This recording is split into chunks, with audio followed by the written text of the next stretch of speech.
মাদ্রাসার সাথেও কোনো বৈষম্য এমনটা আমরা চাই না। আমরা চাই বৈষম্য বিরোধী ছাত্র আন্দোলন, দলের যে নাম বৈষম্য, আমরা বৈষম্য বিরোধী সমস্ত কাজ করি। তাহলে প্রাইভেট বিশ্ববিদ্যালয় ছাড়া আপনারা আজকে সংবাদ সম্মেলনের মাধ্যমে ছাত্র সংগঠনের নাম ঘোষণা করতে যাচ্ছিলেন কেন? তাদের টোপের মুখে পড়ে আপনাদের অনুষ্ঠান কেন পণ্ড হয়ে গেল? আমার আগে আমার পরিচয় ক্লিয়ার করতে হবে।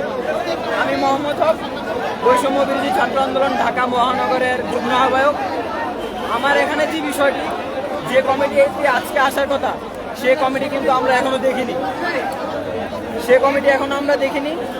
তো সেই কমিটি যখন আসার পরে যদি কোনো প্রাইভেট বিশ্ববিদ্যালয়ের ছাত্রদেরকে মাইনাস করা হয়, তাহলে এটা আমরা মেনে নিব না। এবং কওমি মাদ্রাসার কোনো শিক্ষার্থীদেরকে যদি কোনো জায়গায় মাইনাস করা হয়, তাহলে এটাও আমরা কখনো মেনে নিব না।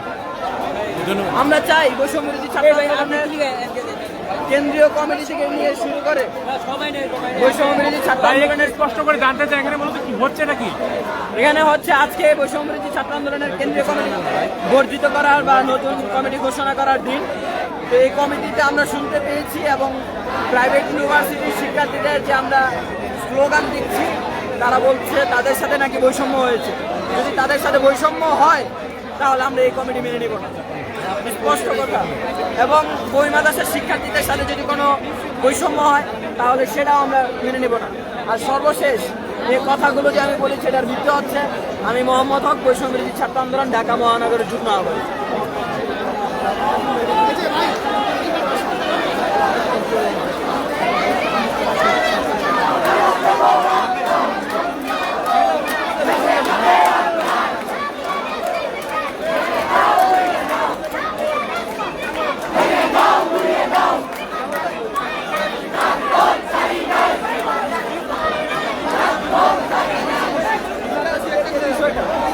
সমন্বয়ককে যখন ডাক্তার ধরে নেওয়া হয়েছে, কথা একেবারে লাউড অ্যান্ড ক্লিয়ার, স্পষ্ট। 6 সমন্বয়ককে যখন ডিবিতে ধরে নিয়ে যাওয়া হয়েছে, তখন কিন্তু জাতির এই ক্লান্তি লগ্নে অভ্যুত্থানের হাল ধরছে একমাত্র রিফাত রশিদ, মাহিন সরকার, আব্দুল হান্নান মাসুদ। এই সমস্ত জাতীয় এবং বড় নেতৃবৃন্দকে মাইনাস করে যদি কমিটি দেওয়া হয়, তাহলে এটা আমি মনে করি যে বৈষম্য বিরোধী ছাত্র আন্দোলনের যারা প্রাইভেট ইউনিভার্সিটির শিক্ষার্থী আছে, তারাও মানবে না, কওমি মাদ্রাসার শিক্ষার্থীরাও তো মানবেই না, এবং বাকি যারা সাধারণ জনগণ আছে তারাও মানবে বলে আমি বিশ্বাস করি।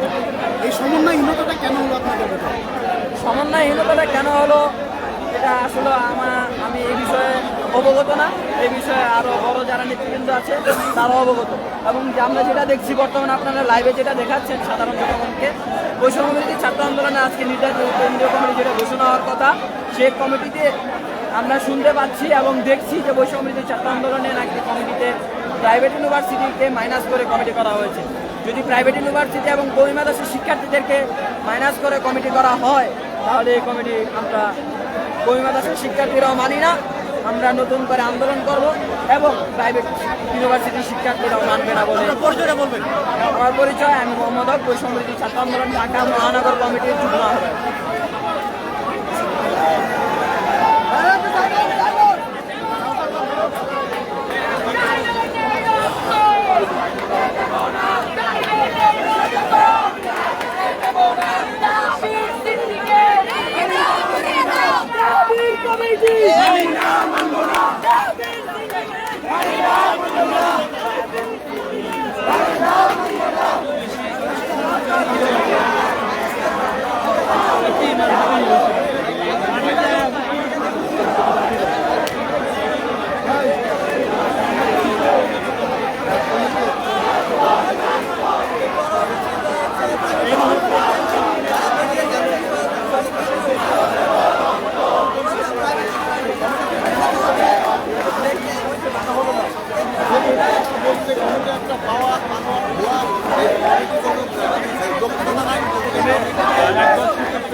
বাবা আপনারা কি চান?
মুক্তি মুক্তি শিক্ষা ঐক্য